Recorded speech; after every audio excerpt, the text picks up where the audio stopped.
Noir Plasma Chrome Bleed. Unlocking knowledge, inspiring innovation, empowering curious minds.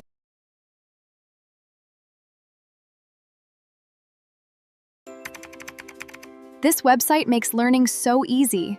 I found all my resources here.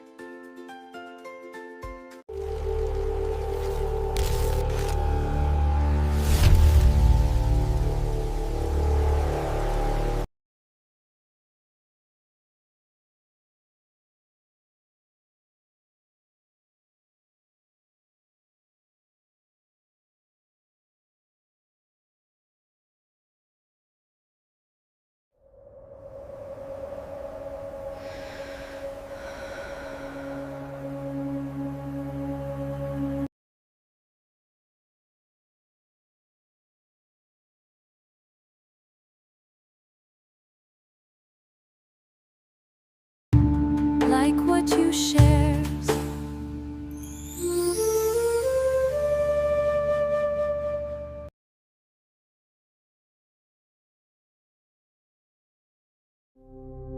Explore the profound language of physics. Master Tensor Theory and unlock the universe. All right, welcome to this explainer. I am incredibly excited you're here today because we are diving into something seriously mind-bending. Our mission is to demystify tensors. We're going to completely bridge the gap between the code running in modern computer science and the theoretical physics that describes our universe. If you are ready to expand your mind, you are in exactly the right place. Okay, let's dive right in. Think about it. What on earth could possibly connect the literal fabric of space-time, the intricate white matter pathways inside your own brain, and the neural networks driving tools like ChatGPT? It sounds like totally unrelated stuff, right? But actually, there is a single, incredibly elegant mathematical concept tying it all together: the tensor. Today, we're going to see exactly how this one idea connects all of reality. So, what actually is a tensor? You can think of it as the ultimate mathematical multi-tool. At its core, it's an algebraic object that takes stuff you probably already know, scalars, vectors, matrices, and just generalizes them into higher and higher dimensions. And depending on who you ask, you'll get a totally different answer on what it's for. Ask a computer scientist, and they'll tell you it's a highly optimized data structure. Ask a physicist, they'll say it's an invariant geometric reality describing the universe. Let's break down exactly how this works from the ground up. To really get a grip on tensors, we got to start at the absolute ground floor. The simplest form is a rank 0 tensor, which you probably just call a scalar. It's got a single magnitude, but absolutely no directional orientation. We're talking about things like mass, temperature, or pressure. No matter how you spin around in a room, the temperature is still just the temperature. It is entirely invariant under spatial rotation. Now, step it up one level, and we hit a rank 1 tensor, otherwise known as a vector. Here, we take that magnitude, but now we're coupling it with a single spatial direction. Basically, we're adding a coordinate axis. Think velocity, force, or displacement. If you push a heavy box, you aren't just applying an amount of force. You're applying it in a very specific direction. Moving right along to a rank 2 tensor. This is your classic matrix. It's a two-dimensional grid of values, and what it does is map relationships across two independent directions, or vector spaces. A really brilliant example from physics is the Cauchy stress tensor.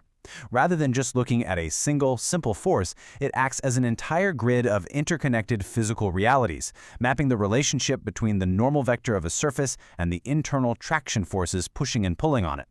And then we just zoom all the way out to rank n, the higher order tensors. Once we push past rank 2, our visual geometry jumps from a flat grid to a 3D block, and then out into completely abstract hyperdimensional domains. These tensors embed insanely complex, multivariable correlations. This is where, honestly, human brains kind of struggle to visualize the shape, but the math perfectly holds these massive data structures together.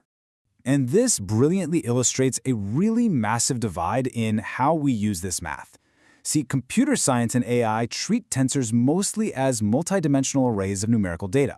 But theoretical physics, they see them as coordinate-independent, invariant geometric mappings. It's essentially two incredibly powerful lenses focusing on the exact same mathematical object. Let's take a closer look at that machine learning perspective. If you've ever messed around with TensorFlow, PyTorch, or JAX, well, you've used tensors. In software engineering, they act as these dense or sparse numerical arrays that hold all the weights and activations of your model. And because they're driven by GPUs and TPUs, they are meticulously optimized for parallelized math and automated backpropagation. In the CS world, tensors are literally the raw fuel for deep learning, computer vision, and natural language processing. But contrast that with the physics perspective. Over here, a tensor is defined without needing any specific coordinate axes. Why does that matter? Well, because physical laws, like fluid dynamics or gravity, they have to remain true no matter who is observing them. If you shift your reference frame, sure, the specific numbers inside the tensor will shift around, transforming using what we call Jacobian matrices, but the underlying reality, that geometric entity itself, remains perfectly, objectively invariant. To make all this higher-level math actually work, we rely on a core operation called the tensor product. This is the absolute operational primitive that lets us synthesize higher-order tensor spaces right out of lower-order ones. By using the tensor product, we can multiply vectors, matrices, and higher-order tensors together to create a completely closed algebraic system. You never have to leave the framework, you just keep building increasingly rich dimensional spaces. Now, what's really fascinating here is how we carve out specific chunks of this massive tensor space to actually do real-world work. Modern AI isolates these highly specialized subalgebras. Take the Clifford, or geometric algebra, for example. By projecting data into this space, AI architectures can natively respect spatial rotations and reflections. Basically, this means an AI can instantly understand a 3D object from any angle without us having to feed it massive amounts of rotated training data. It is an absolute game changer for spatial reasoning. But remember, tensors aren't just for writing clever code. They are literally the language of nature itself. When you assign tensors continuously across a curved space, or a manifold, they form what we call a tensor field. Think of the metric tensor in differential geometry. It literally defines how we measure the infinitesimal square distance intervals across the curved fabric of our very universe. The applications in physics they're truly mind-bending. Einstein used the rank 4 Riemann curvature tensor along with the rank 2 stress energy tensor to formulate general relativity, which directly couples the geometry of spacetime to matter and energy. Meanwhile, in relativistic electrodynamics, we use the antisymmetric Faraday tensor to perfectly unify electric and magnetic fields into a single object. So from the cosmos down to the internal stress of a steel beam, this is exactly how we map reality. Tensors even map the inside of your head. Over in biological physics, we use diffusion tensor imaging, DTI, to track how water molecules move through your brain tissue using a rank 2 symmetric diffusion tensor. From that, we extract two really vital metrics. You've got mean diffusivity, which is just the average molecular mobility, and fractional anisotropy, which measures directional coherence. This lets doctors literally visualize the incredibly complex white matter fiber tracts in a living human brain. And if we drop all the way down to the subatomic level, quantum mechanics relies heavily on tensors too. The Wigner-Eckart theorem uses these pure geometric values known as Klebsch-Gordon coefficients, and what this does is almost like a mathematical magic trick. It allows physicists to take incredibly messy, multidimensional quantum math and just collapse it down to computing a single reduced matrix element. It leverages the rotational symmetry of spherical tensors to elegantly simplify the quantum world. But here is where we hit a huge roadblock, and really the climax of this explainer. As we try to bring these hyperdimensional physics structures into computer science, we slam right into the curse of dimensionality. For an n-dimensional tensor, the memory storage and computational operations scale exponentially. If you try to process a massive, higher-order data set directly, you will instantly bottleneck and crash even the most powerful supercomputers on Earth. So how do we actually solve this? Well, we use automated compiler tools and factorize these giant tensors into smaller, low-rank models. The CP model breaks things down into a sum of rank 1 vectors, the Tucker decomposition uses a core tensor plus matrices, the tensor train creates a linear chain which totally bypasses those exponential memory limits, and the tensor ring loops those cores together so you don't run into mode ordering issues.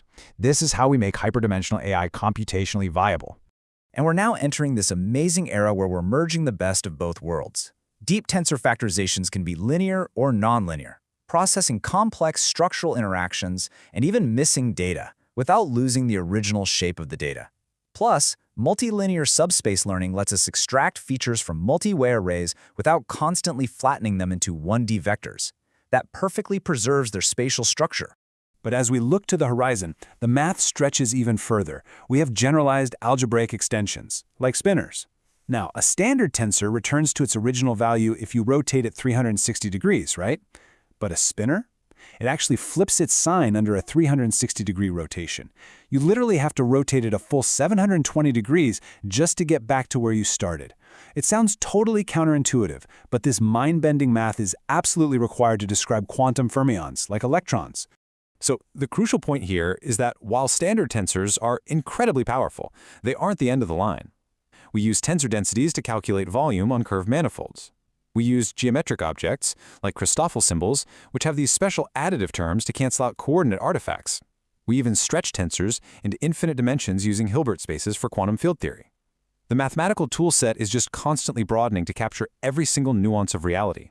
Which brings us to a profoundly unifying conclusion from our sources. Quote, artificial intelligence models do not merely process multidimensional data arrays, but natively mirror the underlying geometric symmetries and topological constraints of the physical world. We are rapidly arriving at a unified computational framework where the code inside our AI and the fundamental laws of the universe are speaking the exact same mathematical language. So I want to leave you with this final, somewhat provocative thought.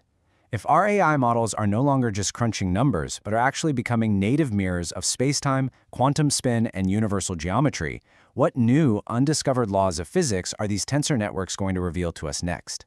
The universe is written in tensors, and we finally have the computers to read the code. Thanks so much for joining me on this explainer. Keep learning and keep wondering.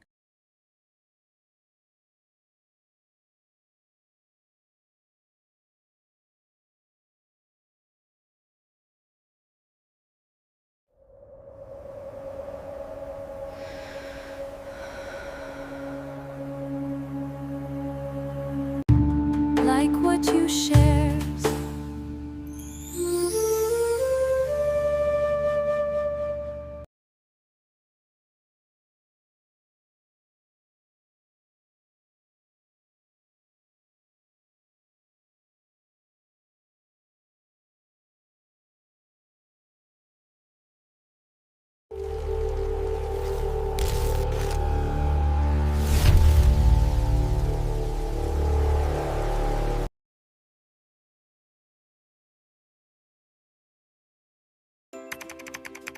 This website makes learning so easy. I found all my resources here.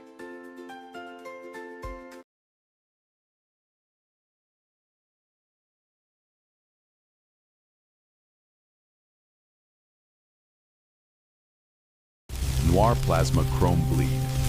Unlocking knowledge, inspiring innovation, empowering curious minds.